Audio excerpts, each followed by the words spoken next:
Tonight, a substitute teacher accused again and again of molesting children has been fired by the Chicago Archdiocese. Our CBS investigators are asking, how did this sub get hired in the first place? Tara Molina is digging into the man's history.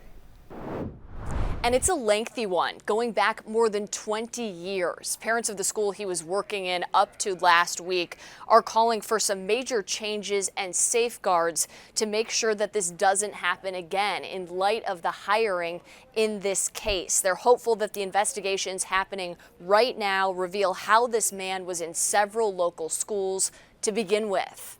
Why are the authorities allowing this to continue to happen?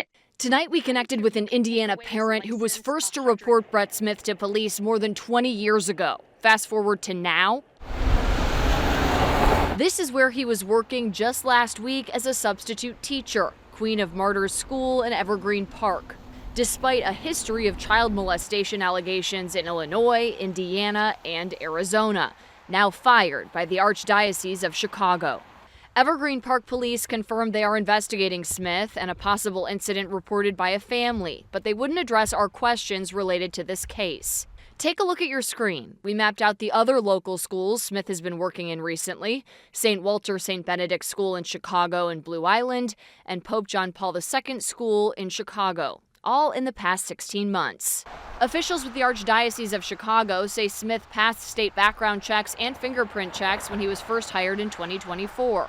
How? We reached out to several state agencies to find out: the Illinois State Board of Education, the Department of Children and Family Services, and Illinois State Police. A spokesperson for DCFS told us they've opened an investigation. Illinois State Police tell us both the Archdiocese of Chicago and the Chicago Board of Education requested fingerprint checks for Smith in 2024 and 2025, telling us they can't share the information shared in those criminal history checks.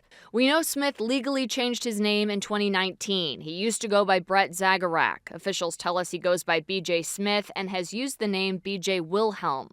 It still bothers me. In 2021, 12 News in Phoenix reported the Arizona Attorney General accused him of legally changing his name to hide his past.